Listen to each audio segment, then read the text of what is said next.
Good morning student. बेटे हम लोग एम्प्लॉयमेंट का चैप्टर कर रहे हैं आप लोगों का, जिसके अंदर बेटे मैंने आपको बताया कि किस तरह से हमारे देश के अंदर हमारी वर्किंग पॉपुलेशन का जो परसेंटेज है किस सेक्टर के अंदर कितना है, किस सेक्टर के अंदर कम है, मेल का परसेंटेज कितना है, वर्कफोर्स में फीमेल का कितना है। अब हम करेंगे बेटा कि हमारा जो रूरल अर्बन वर्कफोर्स है डिफरेंट सेक्टर में इनका परसेंटेज कितना है। देखो बेटे यहाँ पर अगर हम बात करते हैं रूरल वर्कफोर्स की, तो रूरल वर्कफोर्स के अंदर बेटे प्राइमरी सेक्टर का जो परसेंटेज है वो कितना है 58.5% है। जबकि अगर हम बात करें अर्बन सेक्टर में प्राइमरी सेक्टर का परसेंटेज कितना है 7.8% है। और जबकि सेकेंडरी सेक्टर में रूरल वर्कफोर्स का परसेंटेज काफ़ी कम है, जो कितना है लगभग 19.5% है। और जबकि अर्बन सेक्टर में कितना है 28.5%। और अगर हम बात करें टर्शियरी सेक्टर की, तो टर्शियरी सेक्टर में परसेंटेज कितना है, रूरल सेक्टर का है 22% और जबकि अर्बन सेक्टर का कितना है 63.3%। It offers the following observations. First one, while those living in urban area, जो लोग अर्बन एरिया में रहते हैं बेटे वो कहीं ना कहीं सेकेंडरी और टर्शियरी सेक्टर पर डिपेंड करते हैं। और जबकि जो लोग कहाँ रहते हैं, ग्रामीण क्षेत्रों में रहते हैं, वो प्राइमरी सेक्टर के अंदर उनको रोजगार ज़्यादा मिलता है। Tertiary sector is taking a lead over secondary sector as a source of employment in urban areas. Tertiary sector अगर हम बात करें सेकेंडरी सेक्टर से काफ़ी आगे निकल गया है एम्प्लॉयमेंट अपॉर्चुनिटीज़ प्रोवाइड करने में। These observation led to the following conclusions. इन ऑब्जर्वेशन से हमें क्या क्या निष्कर्ष निकाल सकते हैं। First one is in India trade, banking, insurance, health, education, tourism, जो रिलेटेड हमारी सर्विसेज हैं इनकी डेवलपमेंट ज़्यादा हो रही है, developing faster than the industrial sector. Industrial sector से यानी कि टर्शियरी सेक्टर की डेवलपमेंट ज़्यादा है comparable to the industrial sector. This may be explain in terms of globalization of economy. Globalization क्या है बच्चों, integrating our economy with rest of the world. हमारी बेसिकली भारतीय अर्थव्यवस्था को शेष विश्व की अर्थव्यवस्था के साथ जोड़ना क्या कहलाता है, basically globalization. Besides the fact that people in urban areas are becoming increasingly conscious to their quality of life and spending bulk of their income on a variety of services। इसका अर्थ बच्चों यहाँ पर क्या है कि हमारे देश में ग्लोबलाइजेशन के कारण क्या हुआ है, जो अर्बन सेक्टर में रहने वाले लोग हैं वो क्या हो गए हैं, अपनी क्वालिटी ऑफ लाइफ को लेकर, जीवन की गुणवत्ता को लेकर बहुत ज़्यादा जागरूक हो गए हैं। इसलिए बेटे वो अपनी इनकम का ज़्यादा से ज़्यादा हिस्सा हेल्थ और एजुकेशन फैसिलिटीज़ पर खर्च करते हैं। There is a significant lack of non farm opportunities in the rural areas. अगर हम बात करें बेटा एग्रीकल्चर सेक्टर के अलावा non farm activities rural sector में अवेलेबल नहीं है, इसलिए जो ज़्यादा से ज़्यादा रूरल पॉपुलेशन है वो प्राइमरी सेक्टर में लगी हुई है। और दूसरा कारण क्या है बच्चों, लैक ऑफ मोबिलिटी। मोबिलिटी क्या होता है कि एक स्थान से दूसरे स्थान पर काम के तलाश में जाना क्या कहलाता है, मोबिलिटी कहलाता है। Lack of mobility may be another reason why people in rural areas are engaged in primary sector. तो इसलिए बेटे लैक ऑफ मोबिलिटी भी दूसरा एक महत्वपूर्ण कारण है जिसके कारण बेसिकली जो रूरल पीपल हैं वो कहीं ना कहीं प्राइमरी सेक्टर में ज़्यादा लगे हुए हैं comparable to the urban sector. अब हम पढ़ेंगे बेटा distribution of male and female. अभी तो हमने पढ़ा कि प्राइमरी सेक्टर में कितने % लोग लगे हुए हैं, सेकेंडरी में कितने लगे हुए हैं, टर्शरी में कितने लगे हैं, कितने अर्बन सेक्टर में लगे हुए हैं, कितने रूरल सेक्टर में लगे हुए हैं। अब हम पढ़ेंगे बच्चों distribution of mail workforce across different sector. अब देखो बेटे मेल और फीमेल का परसेंटेज आपको बता रखा है। देखो बेटे यहाँ पर प्राइमरी सेक्टर में मेल वर्कफोर्स का परसेंटेज 45% है, जबकि फीमेल का परसेंटेज कितना है बच्चों 57.3% है। मेल वर्कफोर्स का परसेंटेज सेकेंडरी सेक्टर में है स्टूडेंट 19.1%, जबकि फीमेल का परसेंटेज कितना है 14.9% है। और मेल का जो परसेंटेज है बच्चों टर्शियरी सेक्टर में 25.3 है, जबकि फीमेल का परसेंटेज है 18.9%। और बेटा अदर्स में यानी कि जो अदर एक्टिविटीज़ हैं वहाँ पर महिलाओं का परसेंटेज है 9.6% और जबकि मेल वर्कफोर्स का परसेंटेज है 10.6%। अब देखो बेटे कहीं ना कहीं ये ऑब्जर्वेशन हमें क्या बताते हैं कि एग्रीकल्चर यानी कि प्राइमरी सेक्टर में महिलाओं का परसेंटेज पुरुषों के कंपैरेटिवली बहुत ज़्यादा है। ये जो परसेंटेज महिलाओं का प्राइमरी सेक्टर में ज़्यादा है, इसके क्या कारण है। एक तो बेटा primary activity of production are confined क्या होता है बच्चों, restricted largely to the rural areas. जो प्राइमरी एक्टिविटीज़ हैं बेटे वो सारी कहाँ हैं, रूरल सेक्टर में हैं। दूसरा, mobility of women in rural areas is extremely low. महिलाओं का बेटे जो मोबिलिटी है यानी कि महिलाओं की बाहर जाकर काम करने का जो परसेंटेज है, जो गतिशीलता है वो काफ़ी कम है। They would prefer to do jobs close to their homes even wage rate is low. देखो बेटे कहीं ना कहीं वो उनको चाहे बेसिकली बहुत ही कम मजदूरी दर मिले, लेकिन उसके बावजूद भी वो क्या करती हैं, अपने घर के पास ही अब खेतों में काम करना ज़्यादा प्रेफर करती हैं। Third one, percentage of man finding employment in primary sector. अगर हम बात करते हैं मेल मेंबर के परसेंटेज की, प्राइमरी सेक्टर में उनका परसेंटेज क्या है, 45% है। Is only next to that women से थोड़ा सा ही तो कम है। अब देखो इसमें इट इज़ फेयरली लो, ये काफ़ी कम है। It is explain in terms of lack of jobs outside agriculture in rural areas. ये हमें क्या बताता है कि नो डाउट इसके ये हमें ये बताता है कि basically outside agriculture lack job opportunities rural sector में अवेलेबल नहीं है। Why should larger percentage of the women लगा लीजिए, वीमेन और female in rural areas be engaged in primary sector compare to the male workforce. तो बेटे हमारे देश के अंदर वीमेल का परसेंटेज ज़्यादा है रूरल सेक्टर में काम करने का पर्टिकुलर प्राइमरी सेक्टर में, जबकि मेल का परसेंटेज क्या है, काफ़ी कम है। इसके पीछे रीज़न क्या है बच्चे, एक तो ओइंग टू देयर फैमिली और सोशल कंसंट्रेट, सामाजिक बाधाओं के कारण कि महिलाओं को घर से बाहर जाकर या घर से दूर जाकर काम करने देना पसंद नहीं करते। और दूसरा, फैमिली प्रतिबंध के कारण भी महिलाओं को कहीं ना कहीं इस बात के लिए मजबूर किया जाता है कि वो अपने घर के आसपास ही कोई जॉब अपॉर्चुनिटीज़ ढूंढकर काम करना शुरू करें। And owing to their family as well as a social constraint, female workers are unwilling to migrate the jobs outside the village। तो फीमेल वर्कर्स को बेसिकली ना तो वो इच्छा रखती हैं क्योंकि उनके सामाजिक प्रतिबंध होते हैं, उनके ऊपर फैमिली प्रेशर होता है कि बाहर जाकर काम नहीं करना है, तो वो भी बेटे कहीं ना कहीं क्या कोशिश करती हैं, अपने ही विलेज में काम करने की कोशिश करती हैं। दूसरा, they prefer to work at there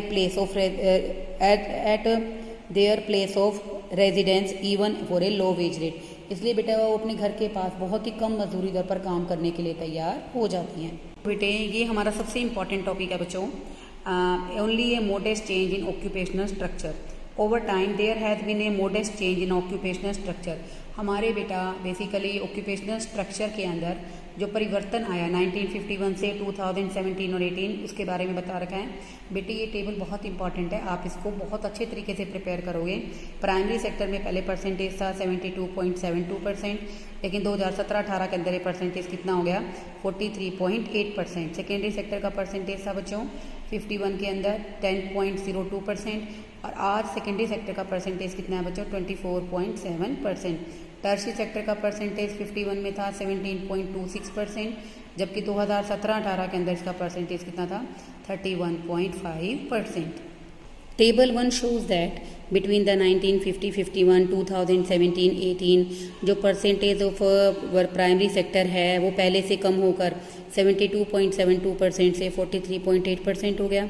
the percentage of work force engaged in secondary sector has risen from 10.02% to 24.7%, यानी कि सेकेंडरी सेक्टर का परसेंटेज पहले से काफ़ी बढ़ गया। And the percentage of workforce, tertiary sector का परसेंटेज पहले 17.26% था, जो कि बढ़कर कितना हो गया, 31.5% हो गया। अदाउ a shift from primary to secondary sectors is noticeable. देखो बेटे ये जो परिवर्तन हुआ है ये काफ़ी ध्यान देने वाली बात है। It is not certainly significant, बहुत ज़्यादा महत्वपूर्ण तो नहीं है, लेकिन बेटे कहीं ना कहीं जो हमारी इंडियन इकोनॉमी है, जो एग्रीकल्चरल इकोनॉमी हम मानते थे, अब ये इंडस्ट्रियल इकोनॉमी में परिवर्तित होती जा रही है। Historical experience of the developed countries suggest a significant shift of work force from the primary sector to the secondary and tertiary sectors of employment. लेकिन बेटे हमारा इतिहास बताता है कि जो डेवलप कंट्रीज़ हैं वहाँ पर जो वर्कफोर्स है प्राइमरी सेक्टर के बजाय सेकेंडरी और टर्शियरी सेक्टर में ज़्यादा एम्प्लॉयमेंट अपॉर्चुनिटीज़ उनको मिलती हैं। Greater the pace of growth and development. अगर मान लो बेटे हमारे देश के अंदर पहले की कंपैरेटिवली जैसे इंडस्ट्रियल सेक्टर का परसेंटेज भी बढ़ गया है, टर्शियरी सेक्टर का परसेंटेज भी बढ़ गया है, वहाँ पर लोगों को जो अपॉर्चुनिटीज़ का परसेंटेज भी इंक्रीज़ हो गया है, तो कहीं ना कहीं बेटे ये बातें किसको शो करती हैं, पेस ऑफ ग्रोथ। इसके कारण बेटे हमारे देश में ग्रोथ और डेवलपमेंट क्या हो जाती है, एक्सेलरेट हो जाती है। The supremacy of but the Indian experience presents only A dismal picture, यानी कि लेकिन अगर हमारा भारतीय अगर हम अपने भारतीय अनुभव की बात करते हैं तो इसमें हमें एक बेसिकली क्या बोलेंगे, एक धुंधली सी पिक्चर नज़र आती है दिस सुपरमेसी, क्योंकि बेटे आज भी जो हमारे देश में प्राइमरी सेक्टर है उसकी सुपरमेसी को चैलेंज नहीं किया जा सका। आज भी बेटा प्राइमरी सेक्टर क्या है, सोर्स ऑफ एम्प्लॉयमेंट के मामले में एक डोमिनेटिंग सेक्टर है। सबसे ज़्यादा जॉब अपॉर्चुनिटीज़ कहाँ से मिलती हैं, प्राइमरी सेक्टर से। अब हम बात करेंगे बेटा बहुत ही important topic, that is jobless growth. बेटे 2 मार्क्स का बहुत बेहतरीन क्वेश्चन बनता है स्टूडेंट इसमें से। देखो इकोनॉमिक ग्रोथ कब बढ़ती है, जब जीडीपी बढ़ेगी। तो जीडीपी को बेटे 2 तरह से बढ़ाया जा सकता है। First one through greater employment, लोगों को ज़्यादा से ज़्यादा रोजगार देकर। Second one through better technology, बेहतरीन तकनीक का प्रयोग करके। In poor countries like India, देखो बेटे भारत जो कि काफ़ी निर्धन देश है, देयर द स्ट्रिगरिंग अनएम्प्लॉयमेंट, वहाँ पर बेरोजगारी की समस्या बहुत ज़्यादा है। इकोनॉमिक ग्रोथ बिकम मीनिंगफुल कब है, when it is associated with greater opportunities of employment so that poverty is combated. देखो बेटे भारत जैसे पुअर कंट्रीज़ के अंदर जहाँ पर बेरोजगारी का परसेंटेज बहुत ज़्यादा है, वहाँ पर जीडीपी ग्रोथ का बढ़ना मीनिंगलेस तभी है जब जीडीपी ग्रोथ के साथ साथ लोगों को एम्प्लॉयमेंट अपॉर्चुनिटीज़, लोगों को क्या मिले, बेसिकली एम्प्लॉयमेंट अपॉर्चुनिटीज़ भी मिले ताकि पॉवर्टी का सामना किया जा सके। Unfortunately Indian economy is experience, लेकिन बेटे बड़े दुर्भाग्य की बात है कि हमारे भारत के अंदर बेटे हम लोग एक ऐसा एक्सपीरियंस कर रहे हैं जहाँ पर बेटे through technology than employment of a labour, जहाँ पर जीडीपी बढ़ तो रही है लेकिन इसका कारण कहीं ना कहीं क्या है, टेक्नोलॉजी है, ना कि लेबर। तो इसके कारण बेटे it is a situation of jobless growth. बेटे यहाँ से मीनिंग प्रिपेयर करोगे, बहुत बढ़िया दे रखा आपको। Jobless growth is a situation when the level of output in the economy leads to rise owing to innovative technology without any perceptible rise in the level of employment।